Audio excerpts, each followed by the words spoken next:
Good afternoon. Matter of Goldstein versus New York State Urban Development Corporation. Ready for court, please? Counsel, do you have any requests for rebuttal time? Yes, I'd like to reserve 5 minutes, please. 5 minutes? You have it. Go ahead. May it please the court. Respondent's determination authorizing the seizure of appellants' homes and businesses should be rejected for 3 independent reasons. First, the proposed confiscations violate New York's public use clause because they are justified on the hope of economic development, which... Doesn't public use have a pretty broad standard today? Hasn't it expanded over the years as to what public use means? I think that it has expanded over time, certainly in the last 50 years, based on Supreme Court doctrine and precedent. I mean, it's not where it was 50, 60 years ago, right? Under the Supreme Court's decisions, no, it is not. Well, what about under New York's decisions and under the language of the EDPL itself?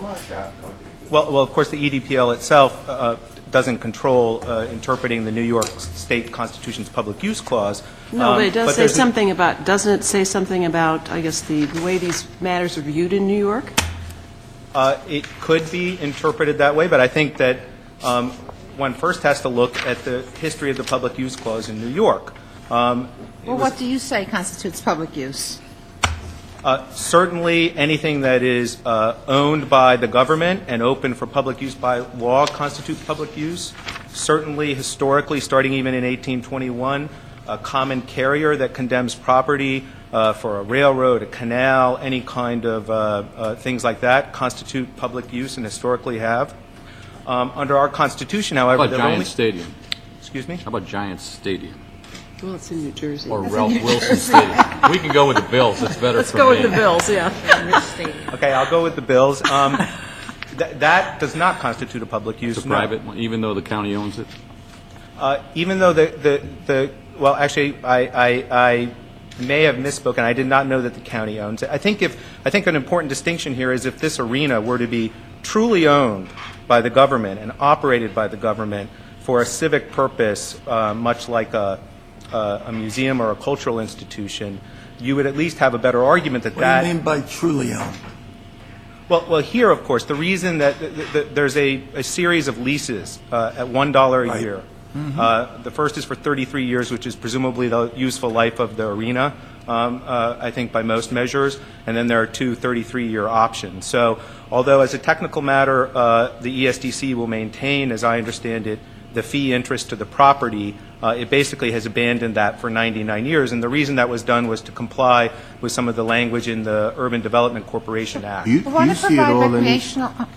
Want to provide recreational facilities for the residents of Brooklyn and for school children. It'll have athletic facilities for school children, etc. Isn't that part of the proposed plan? It is part of the proposed plan. That's it's not very purpose, detailed.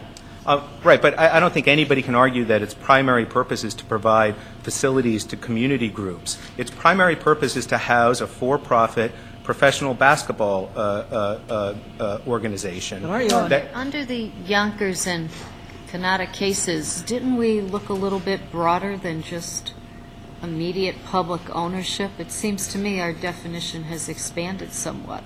We even talk about economic stimulus. Right. I mean, I think the first question here is whether or not this court intends to or will follow the Supreme Court's opinion in Kelo and say that economic... I'm talking about our cases, our Yonkers case in 77 and Kanata, if I'm pronouncing that correctly, from the 60s. Right. And in the 1977 case of Yonkers, there is a reference to blight, although ultimately it's basically dicta because the holding actually was that they had never raised any kind of dispute as to whether or not there was blight. And there certainly are references to economic development, but I don't think anyone believes, nor are there any Court of Appeals opinions that I'm aware of that hold that economic development by itself is a sufficient justification under the New York Public Use Clause or the federal Public Use Clause. Counsel, you mentioned Kelo.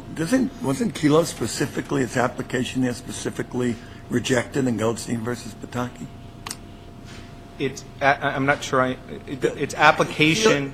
Yeah, wasn't that raised? Oh, in the federal courts? Yeah. Yes. And there's no doubt that our Fifth Amendment claim has been determined. It was Right. determined that so our why do you complaint mention didn't Kilo?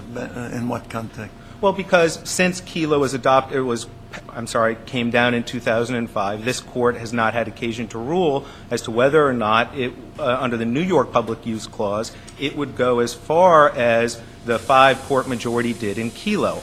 Obviously, the dissenters in Kelo believed that economic development was too elastic of a concept to allow for the taking of private property. Well, they didn't have the kind of study that was occasioned in this case, correct? I mean, there's been over a Right, but if- 300-page study done here. There wasn't that kind of record developed in Kelo, was there? Well, they were not saying that the justification was blight. Although if you look at the blight justification here, in all honesty, it's the other side of the economic development coin. That what they're saying is that there's a below-grade open rail yard that is unsightly, that there are properties that are underutilized. It's the fundamental basis for the blight determination here, underutilization meaning that you haven't built out your property to the maximum degree allowable under the zoning code. And at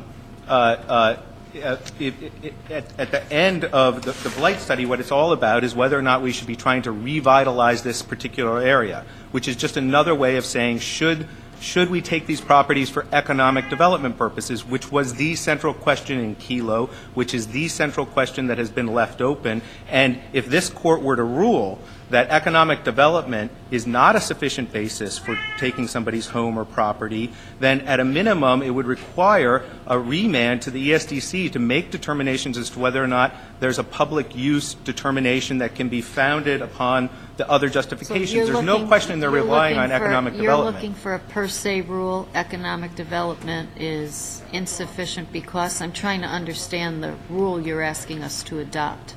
Well, That would govern not only this case, but other cases. Right. There are three components to it. The first part of it would be to rule unequivocally, consistent with the 4 dissenting justices in Kelo, that economic development is too elastic and too able to be manipulated to be used as a justification Is for there a public distinction use. in your mind between removal of blight and economic development? Is there a distinction in the law? Well, yes. If you're talking about what I would call true blight, meaning what the people understood when they passed Article 18 justification. Old-fashioned slums. Correct. You would acknowledge that under New York law, it's okay to take a slum and essentially sell it to private parties just to make it not a slum anymore? I would, and that's certainly what this court held in 1943. And you're saying essentially that at least the three blocks to the south of this project were not blighted. Actually, we're saying that no part of this project is blighted, as that term was understood. Yeah, but you'd also acknowledge that that term in the 1938 Constitution and what came out of it, Article 18, that term is clearly expanded. I mean, it's the original definition of slum, et cetera. You're not saying that that's what we should apply today, are you? We are. You don't have to do that to rule in our favor, but we are saying... You're saying go back to the original definition of what's a slum and what's blight. And let me ask you another question. So you are saying that we should go back to that. What role does the legislature play in all this, in determining public use? Answering them in Definition order. of public. Yes, answer it in order. In order. We're definitely saying that although it's not necessary for the court in ruling to reject the determination and findings, which is the only relief available under the EDPL, to make a finding that in 1938, when the third exception to the public use clause was passed by the people of the state of New York, that they understood substandard and insanitary to mean slum conditions. Consistent with that, in 1936, in this court in Muller, and even earlier than that, made it clear that one of the judicially created exceptions to public use was if there was a substantial menace to public health and safety. And that remains today. If insofar as anything were to happen in the future, a nuclear accident, whatever it might be, that would actually constitute a substantial menace to public health and safety, that would be an exception. Do you distinguish at all between the Atlantic Yards portion of this project and the portion which is occupied by your clients? We definitely distinguish between the two. One, the northerly portion where the rail yard is, which was obviously, that rail yard was created by the government through the MTA. That was designated as an urban renewal area many years ago. But the reason for that designation is really no different than economic development as a justification for public use. What the basis for that justification is that there's an unsightly, aesthetically displeasing rail yard, and that there are properties that are not properly utilized, that we're not getting the full economic potential from that property. That's what the blight designation is here. And if this court were to rule that economic development is insufficient, one, we think that the case should be remanded because economic benefits are part of the analysis here offered by the ESDC in its determination and findings, and as soon as they are removed, we believe it requires a remand. Two, if you look at the blight findings themselves and other justification, as I said, it's just two sides of the same coin. It ultimately is the same thing. Should this area be redeveloped because there's an economic stagnation that is perceived? There is, but you mean, going back to Judge Jones's question, you are on stronger ground on the southern part than the northern part of this site. That's absolutely true. The southern area hasn't. Has anybody ever said, is there anything in the record that says in so many words that those southern three blocks are blighted? The blight I know it study says itself, the whole project is characterized by blight, but has anyone ever focused on those 3 blocks and says those are a blighted area? Well, never before this project was proposed. Since. Well, in the blight study itself, I think it's fair to characterize it as going block by block and making an analysis and then deciding as a whole that the area is blighted. You're not focused on the distinction I'm trying to make. The blight study certainly says that the project site as a whole is characterized by blight. I got the impression in reading it, what they're really saying is the northern part is blighted and the southern part has a few problems, and when you add it all up together, it's blighted. That's different from saying the southern part is blighted. Obviously, from your point of view, it's a friendly question. I'll ask the same question to the other person. But do you see it the same way I do? Well, yes, I do. But I do think that, honestly, looking at that blight study, even with the northerly portion, certainly the southerly portion, that what you're looking at, the kinds of things that are cited, they really are primarily talking about underutilization, certainly in the southern half in particular, no question about it. And they're saying that any time that your home or your business is not built out to the maximum degree allowable, it's subject to being declared blighted. And under this Court's rulings in Yonkers, which were informed by Supreme Court precedent, it means that it can be taken and given to preferred private developers so that they can generate more tax revenue, at least in theory. Don't you have a timing problem here? I hate to bring that up because you're so far into the substance. But weren't you supposed to commence this action within 30 days of the filing of the plan? And we were and we did. No, you didn't. You went to federal court instead, and the law says you're supposed to commence it in the appellate division, and I think you actually withdrew your petition in the appellate division as part of your federal claim, if I'm reading the proceedings right. No, we did not withdraw our state law claim. The law clearly allows, the federal law clearly allows us to assert any state law claim in federal court as a supplemental claim. So can that serve to toll for a couple of years, the 30-day requirement in the EDPL? That seems to be the implication. I think there's no question that it can, and it did here. Well, there is to me because taking advantage of the grace period in the statute, 205A, CPLR 205A. You're taking advantage of the grace period. Yes, we definitely took advantage of. Is it a little weird to have a 6-month grace period on a 30-day statute of limitations? I don't disagree with that, but this Court has held in the Article 78 context in Morris that even though an Article 78 statute of limitations is traditionally 4 months, that there's no that ultimately the purpose of saving otherwise timely brought claims was sufficiently important that it would override those 4 months. And certainly the appellate divisions have routinely held in other circumstances where there's a 30-day limitation that 6-month provision applies. Have they ever done it in an EDPL proceeding before? Not that I'm aware of in an EDPL Not that I'm aware of proceeding. either. You can read the EDPL, can't you, as having, was it 204, 207, 208, and then I guess, another provision that it's, the whole intention of it is to get things expeditiously before the court, is it not? Right, and I think you can read Article 78 the same way and many of the other laws the same way. See, the way I look at this is it's not a statute of limitations. It's a condition preceding to judicial review, and if you don't do it, you don't get judicial review. And my understanding of the reason they did that is they said we don't want to delay these things, for years. And so I don't know if you're right or wrong, but by what you did is say, and I'm not saying you did this intentionally, but the whole idea of getting it done expeditiously, you say, if I run over here, I can delay this thing by 2 years, despite the fact that the state of New York says if you want to bring a judicial review of this, you have to do it within 30 days. It's not a statute of limitations that can be told by infancy or anything else. It's a condition preceding to getting judicial review. I understand that argument, but certainly this Court's holdings in Yonkers, the other Yonkers case, made it clear that to the extent that the condition precedent analysis applies, it applied because it was a waiver of sovereign immunity and because there was an express, said it was conditioned, the bringing of the case is conditioned upon satisfying the following requirement. Here, of course, it's the time in which you must bring a judicial proceeding, which by itself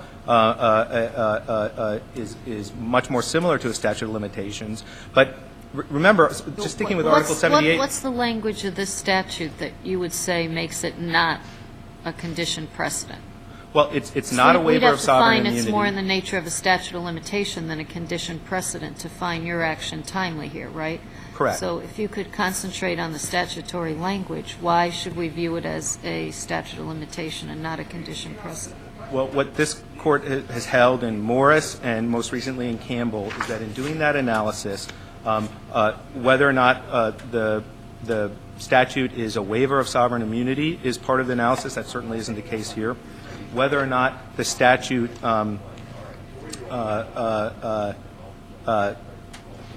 expressly conditions the right is part of the analysis. And the third piece is whether or not it's creating a new cause of action, which it clearly isn't here. Obviously, the reason we were very focused on pre-20th century incorporation cases is because through taxpayer actions, through defenses to condemnation proceedings, and through affirmative declaratory judgment actions, anybody whose land has been subject to condemnation since the Public Use Clause was passed in 1821 has had the right to challenge that taking on public use grounds. And so in a circumstance such as in Yonkers, where there was a waiver of sovereign immunity, where there was a creation of a new claim that hadn't theretofore existed, and where the language was conditioned prior to bringing the case, all of those three things added up to the one time this Court has held that the timing was a condition precedent to bring suit, and that therefore the tolling wouldn't apply. And the one other important thing to look at here is what the effect would be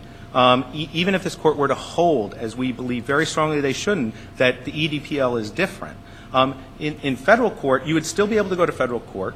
You'd still be able to exhaust your your state law claims. And if in the end the Court did as it did here, basically agreed, as the ESDC asked them to dismiss the case for want of jurisdiction, you would have, as a matter of federal law, 30 days to bring it in state court. There's no question that that's the case. And so the only difference here is whether or not you're going to have 30 days or you're going to have 6 months under the CPL law. You're not within the 30 days, though, are you? Or are you? No. We're not within the 30 days. And as we, as the Court, I'm sure, is aware, filed a petition for certiorari to the Supreme Court of the United States. And while we were waiting for that, we took advantage of the CPLR 6-month provision. Remember, we were trying to get... On your reading of the statute, if there are two people who have the same claim, one of them goes to federal court and gets thrown out immediately, and the other one goes directly to state court, the first one has 6 months from the time he's thrown out of federal court. The second one has to do it within 30 days. What sense does that make? Well, on our reading, even the first person, whichever one goes to state court first, if they were dismissed for some technical reason, the CPLR savings provision would apply, as it does in all cases commenced in state court in this state. Well, here the federal court contemplated your refiling in state court, right? When they did what they did. Correct. They dismissed without prejudice to our refiling our state law claims. And to address the question of Judge Piggott earlier, we clearly, we never withdrew or waived. We withdrew one component of our 207 claim. The 207C4 claim was expressly pleaded. It was never withdrawn, and it is ultimately the basis for which we are in court here today and we're before the Second Department. There was never a waiver or a withdrawal of our state law claim. Well, doesn't your analysis, though, just provide a Mack truck to just barrel through the provisions that the legislature put in the EDPL to try to get these matters expeditiously considered in state court? Everybody could go to federal court, couldn't they? Well, no more than Article 78. In every single case, if you have a federal claim. I guess this comes back to the whole question of whether that's a condition precedent. Right, but that same Mack truck, just to address that point. You're saying if it's a mistake, we already made the mistake in the Morris funding case or whatever it is. And ultimately, when there's a federal court component to it, there's no question you can bring an Article 78 claim as a supplemental claim. There's no question if 3 years later that case is dismissed, and for some reason the Article 78 is dismissed without prejudice, as our state law claim was, that you will have 30 days and ultimately 6 months, because this court has held that you get 6 months for an Article 78 claim. Okay. Thank you.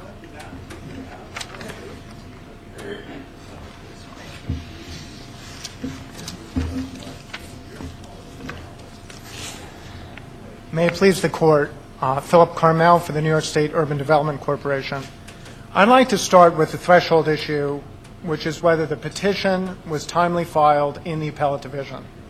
There are two statutory deadlines before the Court. There's a 30-day deadline in Section 207 of the EDPL, and there's a 6-month deadline in CPLR 205, 6-month measured from the date of the dismissal in federal court, if that provision applies.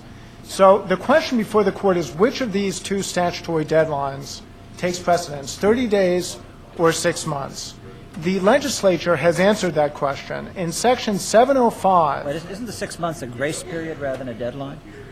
It is a grace period, but if applied here, it would establish two deadlines. Obviously, it's our position. It does not apply here. But it's the nature of a grace period that it establishes a second deadline. That's what they do. Correct. Usually the grace period comes after the original deadline. And I see the strangeness of having a 6-month grace period on a 30-day deadline. But isn't he right that it's the same thing we did in the Article 78 case, where we have a 4-month statute of limitations and then a 6-month grace period? I think it's different, Your Honor. Let me explain why. The difference here is that the state legislature in Section 705 of the eminent domain procedure law said that if there is an inconsistency between the EDPL and any other general or specific statute of the state, the EDPL is the controlling statute. Does that meet the test we set out in Campbell, though, that there's got to be an explicit indication that the legislature intended the time period to be a condition? I think it does, Your Honor, because here the legislature was very clear that they wanted the EDPL to be the controlling statute, and you cannot, in this case, look to another state statute to supersede and displace. They certainly could have used clearer language. I think the language of 705... They could have used the term condition or indicated it was a condition precedent like a lot of the other statutes have. The word condition is not in the statute. That's correct, Your Honor. But what the legislature said that the EDPL is the controlling statute, and you can't look to another statute to displace its provisions. Does that by itself mean that no grace period? I mean, to me, there's a difference between allowing a grace period on a time limit and an inconsistency. In a sense, of course, grace periods are always inconsistent with deadlines. But if one statute says you've got a 2-year deadline and another one says I'll give you a 30-day grace period, I wouldn't say those are inconsistent. I'd say that one modified the other. Why isn't that the right analysis? There is an inconsistency, Your Honor, because there are if the CPLR 205 provision is applied, it establishes a different deadline than that set forth in 205. It's an inconsistent deadline. That's the nature. That's what 205A does, is it establishes a different deadline. That's correct, and that's why it can't be applied here. So you're saying that any time there's a statute that says this, all inconsistent, this prevails over any inconsistent statutes, then grace periods don't count because grace periods are inconsistent? if the grace period is set forth in a different statute, it cannot be applied to supersede the EDPL. We ever found a case to be a statute or a time period to be outside of 205A where the statute creating the limitation didn't use the word condition? I think so. In the Tangi's case, that was the Connecticut products liability statute. That was this court's effort to interpret Connecticut law, but there was a period of repose, and the court held that was a element of the products liability scheme, in essence, a substantive element of the claim, as I think it should be deemed here. Just like we have two deadlines under these two state statutes, that we also have two state policies. The policy of the EDPL under Article 2 is expeditious judicial review in a unified proceeding. The policy of the CPLR 205 is it's better for cases to be heard on the merits. So we have two conflicting state policies. But EDPL 705 says that the policy of the EDPL should take precedence over the policy in another statute. And I think the point is strengthened here by Section 208 of the EDPL, which says that no court of the state can exercise jurisdiction over a challenge to a determination to use eminent domain, except as expressly set forth in Section 207. And whatever can be said about this 6-month grace period, it is not expressly set forth in Section 207, and therefore it cannot provide a basis to get around that jurisdictional bar in Section 208. And if you combine the language of 207, the language of 208, and the language of 705, I think it certainly, and the intent of the legislature for expeditious judicial review, I think it does satisfy the standard set forth in So you're urging us to dismiss this as time barred? Yes. Prefer that we do that rather than to go to the merits? If the court doesn't have jurisdiction, it can't reach the merits. What should the plaintiffs have done in this case, then? Are you suggesting they should have started two lawsuits, one in the state court and one in the federal court? The answer is yes, if they wish to litigate in state court. Well, no. I mean, in order to challenge substantively everything that's in this lawsuit, the EDPL is pretty clear that you got to do it within 30 days of the filing of the report if you're going to challenge the report. So they want to challenge the report. That's the whole basis. Yes. But in the meantime, they got serious issues over here, and what you're saying is that they have to do both. They can't file only in federal court and through pendant jurisdiction argue the merits of this one. That is correct, Your Honor. They can't come back later in violation of the deadline set forth in the EDPL. Counsel, why don't you go to the merits? Yes. Let's assume jurisdiction. Okay. Now. Go to the merits. I'd like to talk about public use, and I'd really like to start with the issue of pretext, which is one of their arguments. Counselor didn't get a chance to get to that in his presentation, but I'd like to start with that nonetheless. Here, the appellants concede that more than half the project site is blighted.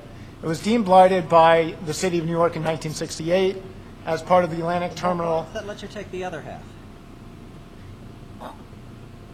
Your Honor, in addition to the Atura designation in 1968, the record also establishes that the project site as a whole is blighted. Is there anywhere that said, well, the project site as a whole, it does say that. Does anything say the 3 southern blocks are blighted?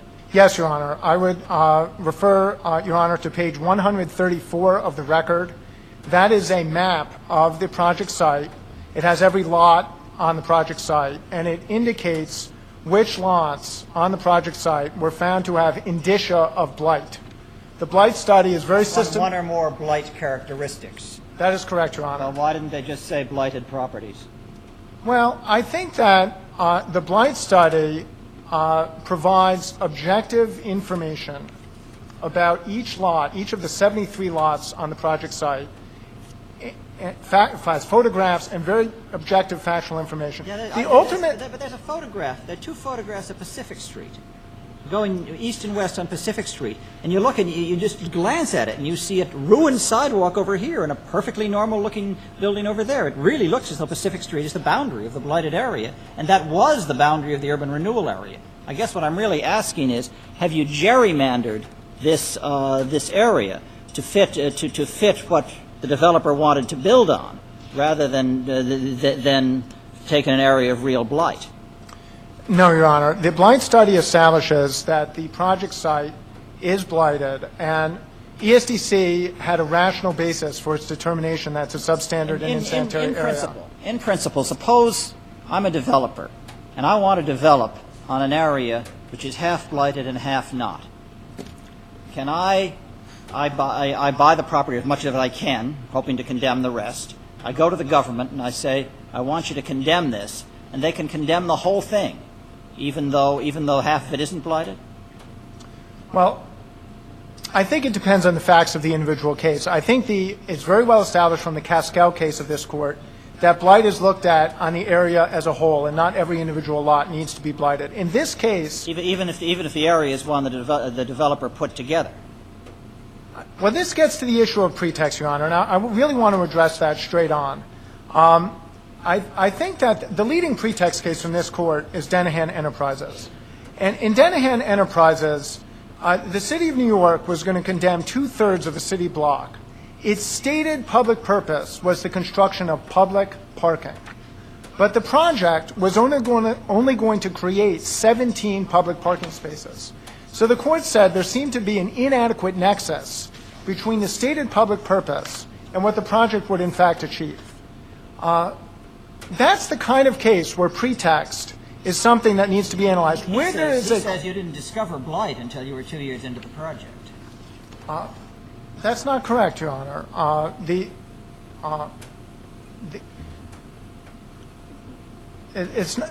blight study was prepared as part of the preparation for the public hearing. Wasn't this originally seen as a community development project until the lawyers told somebody you've got to find blight or you can't condemn the land? Absolutely not. There is nothing whatsoever in the record about that. Obviously there's nothing about what the lawyers said, but where does the word blight appear before? At the time this thing was announced and people were holding press conferences, where does the word blight appear? Your Honor, for example, one of the two memorandum of understanding that was signed in 2005 refers to the Atlantic Terminal Urban Renewal Area. I mean, it was well known that this was an area that had previously been targeted for urban renewal. And but I would like to go back to this issue of pretext. Counsel, yes. Let me just take you a little further in this process. Let's assume there's blight. And a large part of this project is housing, right? And most of the housing is market rate housing, right? How does Article 18, Section 6 fit into this? It is not primarily low-income housing. There's a great deal of public subsidy in terms of this project. How do you get around Article 18, Section 6? Can those subsidies be used in a housing project that is not low-income housing? The answer to that is yes, Your Honor, but that question does not even need to be reached by this court. And the reason for that is that appellant's entire case is predicated upon a factual error. In this case, the record is crystal clear that the $100 million appropriation of the state legislature is for infrastructure for the arena. Yeah, but isn't there a lot of other public monies that are going to be more subsidies? Not state appropriations, Your Honor. But no more subsidies or anything that could be viewed as a state subsidy going to this project? Well, there's city monies involved in the project, but that has nothing to do with They're not subject to Article 18? That is correct, Your Honor. Article 18 is focused on the state, not on New York City. You don't think it applies to New York? Your argument is it doesn't apply to New York City. That is correct. Monies. Here, the $100 million is going for the state-owned arena and the state-owned rail yard. Infrastructure. Infrastructure for those. But again, the majority of this project is housing, isn't it? And the majority of the housing, the great majority, is market-rate housing. So indulge me. Let's assume that we're talking about clearing blight, building housing that's not low-income housing for the most part. Can you get state subsidies despite that? Yes, Your Honor. And under Article 18, Section 6, and in light of the purpose of Article 18 and getting, going beyond the gift issue to get around that. This whole idea was that when you have a project like this, it's to be clear the slums, build housing, if you're going to have housing.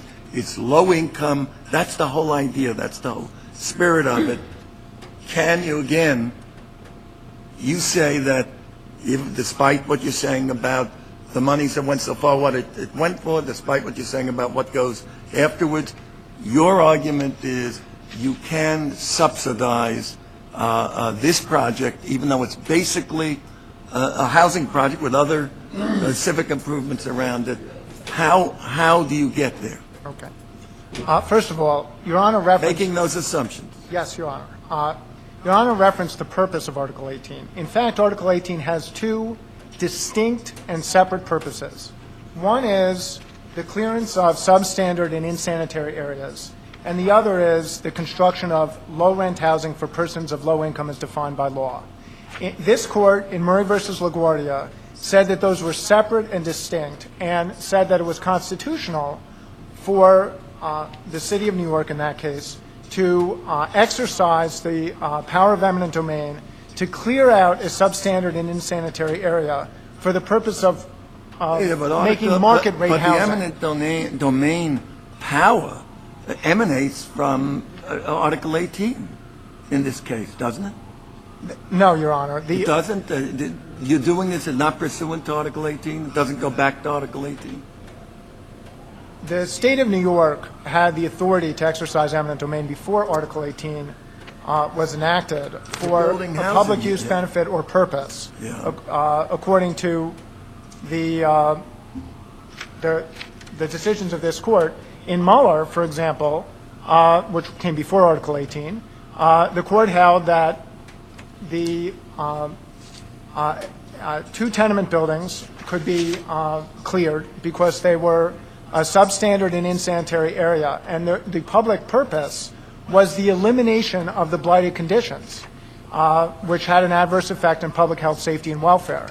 So the state had the authority to do blight eradication and to exercise eminent domain for purposes of blight eradication before Article 18. But I'd like to get back to the two purposes. Please do. Here, only one of those purposes is tied to persons of low income as defined by law. A small part of the project is low-income housing, right? Right. But only one of the two purposes of Article 18 is tied to providing something for persons of low income as defined by law. And that's the construction of low-rent housing. Yeah, but you're providing for a large amount of market rate housing, right? That's correct. That's the main purpose of this project. The majority part of this project is market rate housing. With everything else going around it, that's what it's all about, no? That is not the purpose of the project, Your Honor. That is a significant component of the project. The largest component of the project? It is a significant component of the project. The largest component, right? By acreage, I'm not sure if it is. The point I'm trying to make is that of the two purposes in Article 18, only one of them is for persons of low income as defined by law.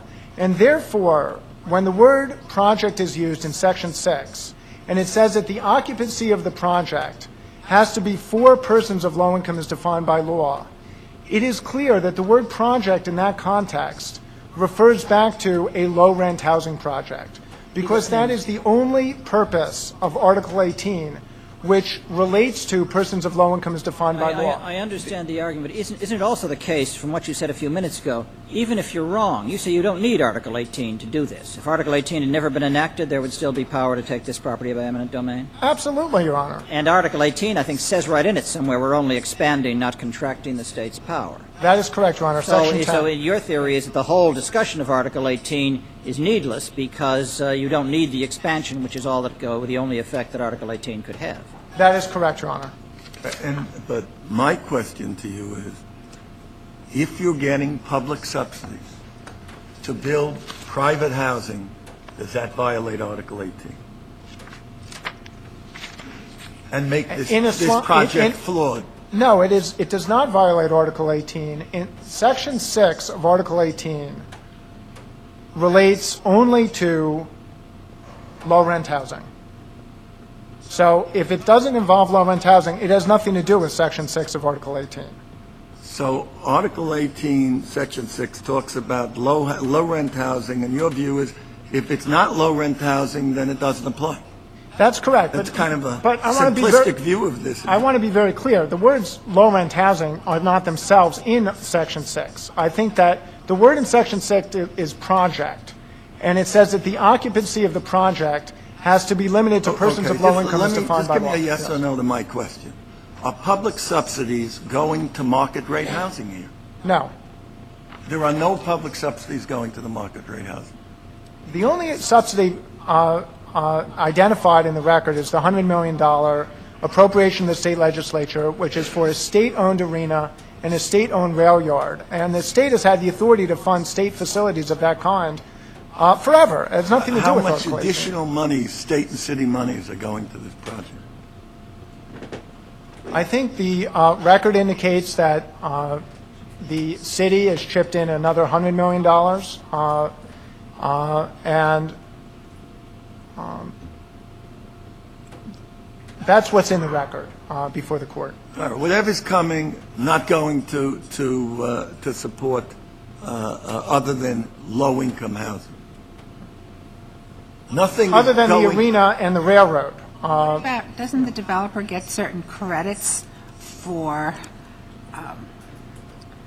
developing some affordable housing along with the market rate housing, which enables him to develop more market rate?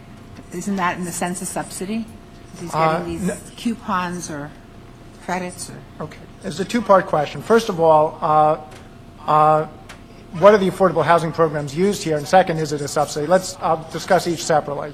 The first is, yes, the state of New York has enacted various policies concerning affordable housing.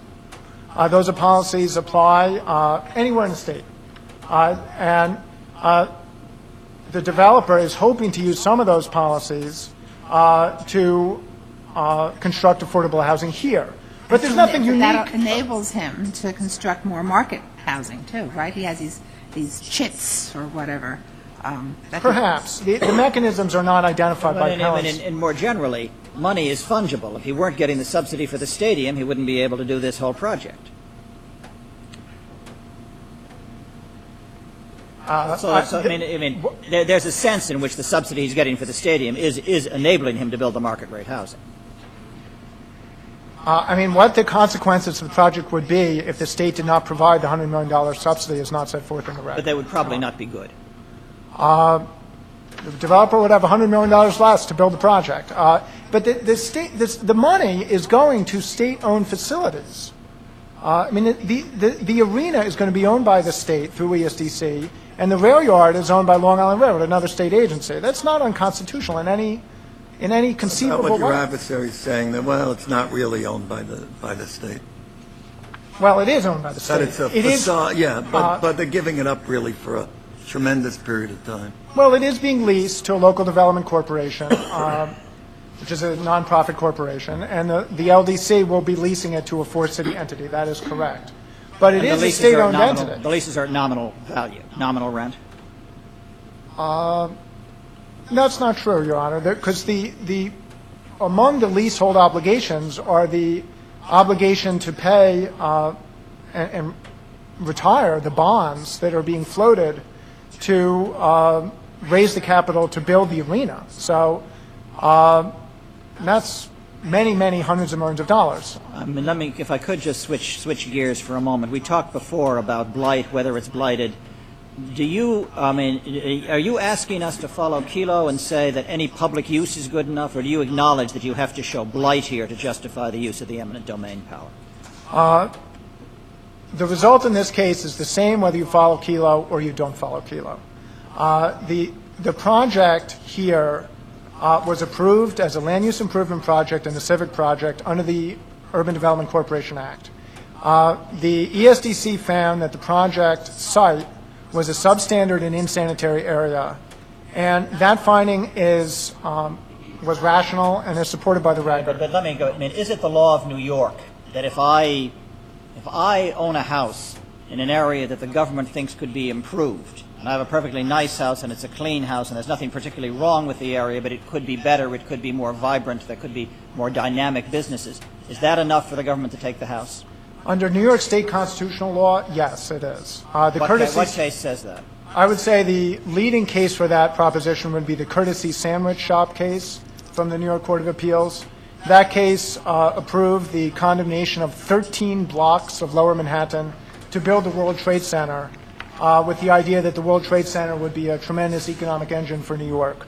So I think that case would support that. But that is not the doctrine we are relying upon in this case. In this case, we are relying upon the finding of the agency, which is supported by the record and reviewed by this court on rational basis review, that the project site is a substandard and insanitary area. And it's extremely well established for many, many decades that that is an adequate constitutional basis for the use of eminent domain. Thank you. Thank you. Counsel? Yes. If I may, there are two other separate and independent reasons that justify a rejection of the determination and findings in this case. One of them is the fact that ESDC concedes that it made no attempt to analyze and did not compare the amount of private benefit to the developer as compared to the notion of public benefit in this case. Under this court's precedents, from Denahan to Waldo's and even before, it's been made crystal clear that whenever there's a clear private beneficiary, as there is here, and a justification, even if it's a public purpose justification, that there has to be some comparison of those benefits. And in Denahan, where there was a public park being created, which is a classic public use, nobody would disagree, no matter what you think of the court's precedents or how they've changed over time. This court held that because in the end the private benefits outweighed the public benefit of a public park, a claim was stated. So is that based on this the biggest part of the project being the market rate housing? Is that basically why you were saying? It's that there is nothing in the record indicating that there was any analysis whatsoever between the two. But in terms of percentage of the project or a significant amount, do you have to quantify it in some way, I guess? It doesn't have to be mathematically quantified, but the analysis must be done. We're talking about so a very... So the Chief Judge's question of the percentage, they needed to do something with percentages? They had to at least say what they thought the private benefit was. And here we have some sense of it. The IBO report that was released in June updating the one that was... Well, we know in your adversary's words that it's a significant part of the project is the private benefit. I mean, that we know without putting percentages. Correct. But that weighing has to be done. So there has to be an evaluation. There has to be an evaluation. Okay. And on Article 18, Section 6, the analysis is very simple in the end. Section 6 is unquestionably a low-income housing restriction. Right. That is clear. And the question is, when does it apply? Yes. And the respondent says it only applies when you call your project a low-income housing project and it consists solely of persons of low income, which basically writes Section 6 completely out of the Constitution. Basically, their argument is that as long as if it's low-income housing that's exclusive to low-income residents, then the low-income housing restriction applies. That was the appellate. That was the appellate division logic. We know that can't be so because it would write that section out of the Constitution. Even if you're right, why isn't your adversary right that Article 18 is really needless here because the power to condemn property for slum clearance existed under the Mueller case before Article 18 was ever passed? Well, first of all, the UDC Act itself predicates the ESDC's condemnation power on Article 18. It expressly adverts to Article 18, Section 2 as being the grant of power by the state to the ESDC to condemn under Article 18. It says pursuant to Article 18 is the language there, isn't it? Unquestionably. Exactly. And it's unquestionably the case. If they had changed the recital, would it make the taking constitutional? No, it wouldn't. And the reason it wouldn't is because even under Mueller, Remember, the reason Article 18 was passed was because there was thought to be, and indeed there was, a constraint on providing public subsidies, state subsidies, to a private entity that was fulfilling some kind of public purpose. That was forbidden by the gift clause. It's the gift clause, yeah. Article 18 made an exception in this case. And You're not suing under the gift clause. Correct. But my point is that because this property is being condemned and provided to a private developer, it would violate the gift clause if not for Article 18, which expressly says the ESDC can condemn for slum clearance. And that's why it has to be Article 18. What about all the rest of the scope of the project, though? The stadium, the parks, the transportation facilities. This is not exclusively a housing project. It's not exclusively a housing project, but under Section 6, it's required to be it's to restrict the occupancy to persons with low income. And as soon as you do slum clearance and housing, which is their justification for the condemnation here, slum clearance, whether you call it blight or whatever you want to call it or whatever the definition is, it's what they're resting their case on. Wasn't this the purpose, the amendment to the Constitution at that time, for this very purpose that you're talking about? That's why you're allowed to get around the gift clause, for this particular purpose. Absolutely, and that's what they are invoking, and that's what's violated because no matter how you look at this, it's a slum clearance project, or at least it purports to be. It has housing, and the low-income occupant restriction must apply. Okay, Councilor. Thank you both.